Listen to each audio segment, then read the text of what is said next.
There was a story yesterday on CNBC.com by Jeff Cox talking about just how lousy earnings are in the U.S.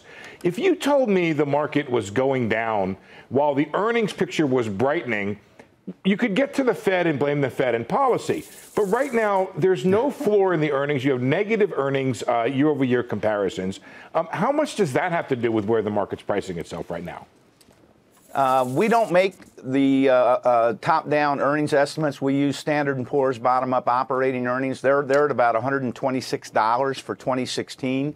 That would be up from something like $111, $112 for 2015. So I think earnings are actually going to improve year over year, and I think the earnings comparisons are going to get better.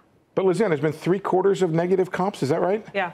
But remember, that's lousy. Yeah, that's right. No, that's right. It is, but the market is priced on forward earnings and the assumption that we get a lift. You've got the hit, obviously, that has come from the strength in the dollar and the weakness in oil prices. It's very concentrated in the materials and energy sector. X those sectors, earnings are okay.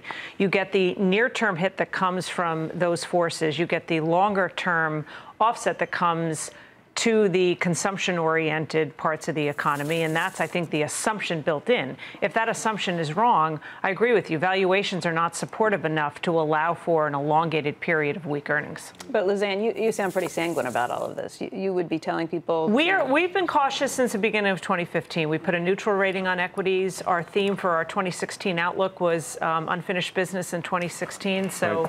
Right. So, 2 things. This morning, there's a headline, George Soros says this reminds him of 2008.